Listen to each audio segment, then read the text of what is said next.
Welcome to the lesson, Finite and Non-Finite Verbs.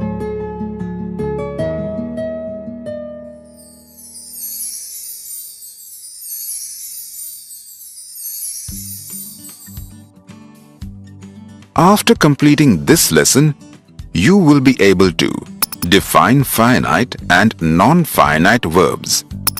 List the kinds of non-finite verbs. Identify finite and non-finite verbs in given sentences. Vicky and Harshit are walking to school together. Vicky remarks that he enjoys playing sports. Harshit tells Vicky, "I love studying." Harshit also says, "Kevin loves food." On hearing this, Vicky asks Harshit why he used the word love for himself but loves for Kevin. Harshit informs Vicky that the word love is used as a finite verb. Vicky does not know anything about finite verbs. So Harshit decides to tell him about finite and non-finite verbs. This is our chance to learn about them too.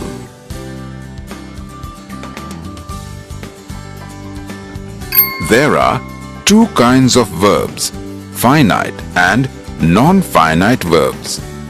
But what is the difference between them? Let us first look at finite verbs. Finite means bound. Finite verbs must agree with the number and person of its subject. Let us read the following examples. I love studying. In this sentence, the finite verb love agrees with the subject I. I is the first person singular. Now look at this sentence.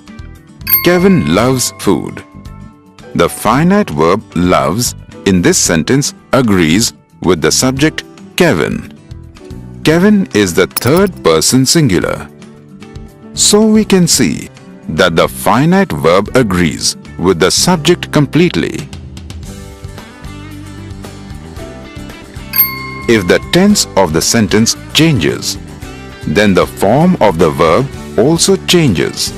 Such a verb is a finite verb. It is bound by the tense of a sentence. For example, he works at the photo shop. The sentence is in simple present tense.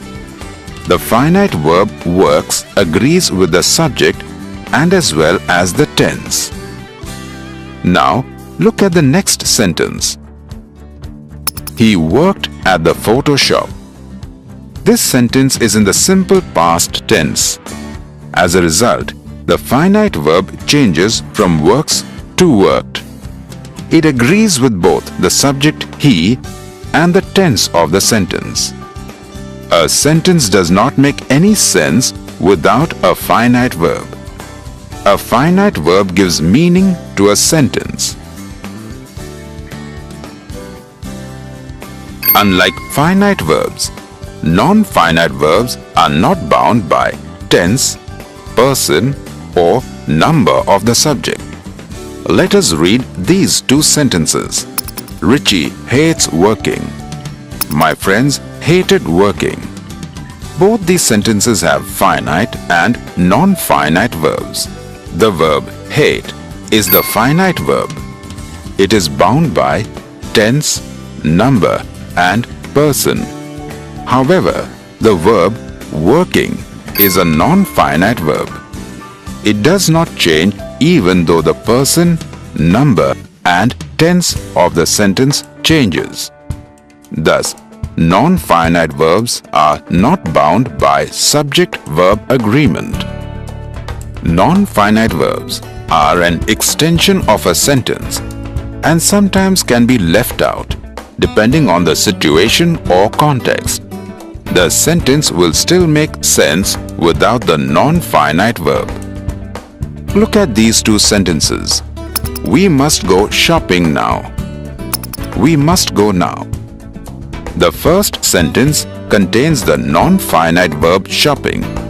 In this situation, we are aware that we have to go shopping. So if we say, we must go now, the sentence will still make complete sense. The action of shopping is implied. There are three kinds of non-finites: infinitives, participles, and gerunds. They are not bound by tense, number, or person. Let us see how each of them is different.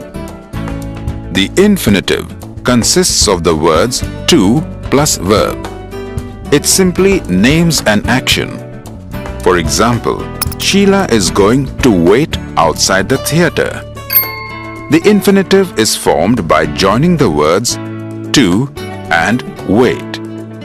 The infinitive can be used as a complement of a verb or as the subject of a sentence. For example, I will ask him to come. The infinitive to come is used as the complement of the verb ask. To accomplish such a task is amazing. Here, the infinitive to accomplish is used as the subject of the sentence. A participle is a verb that does the work of both a verb and an adjective. Thus, it is a verbal adjective. For example, look at the burning candles. The participle burning acts as a verb and at the same time describes the noun candles. The participle has three forms. The present participle consists of the verb plus ing. For example, taking the book, Sam left the library. The past participle consists of the verb plus d or ed. For example, tired, he dropped to the floor.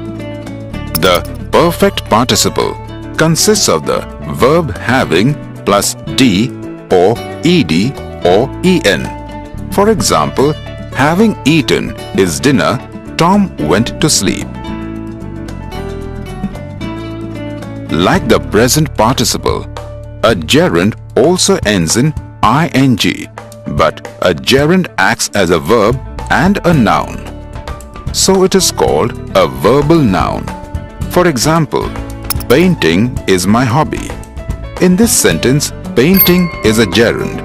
It acts both as a verb and a noun. Remember that the participle and the gerund are different from each other.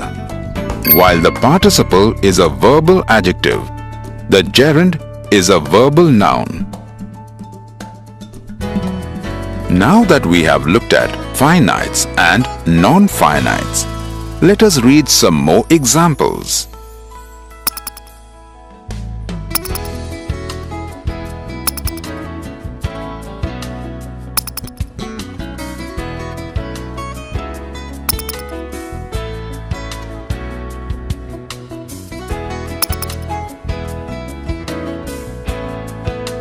Harshit has explained finite and non-finite verbs to Vicky.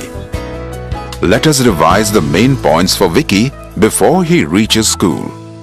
There are two kinds of verbs, finite and non-finite verbs.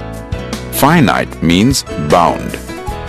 Finite verbs must agree with the number and person of its subject. If the tense of the sentence changes, then the form of the finite verb also changes.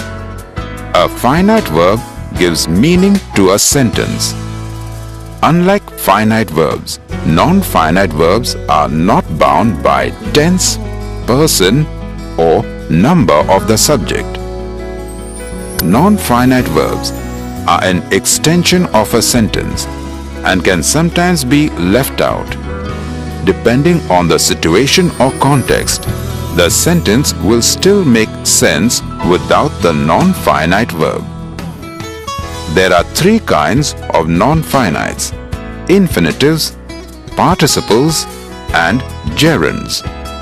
They are not bound by tense, number, or person. The infinitive consists of the words to plus verb. It simply names an action. It can be used as a complement of a verb or as the subject of a sentence.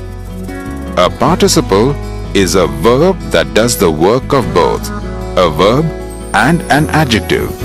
It is a verbal adjective. The participle has three forms: present participle, verb plus ing; past participle, verb plus d or ed; perfect participle, having plus d, ed or en. A gerund ends in ing. A gerund acts as a verb and a noun, so it is called a verbal noun. While the participle is a verbal adjective, the gerund is a verbal noun.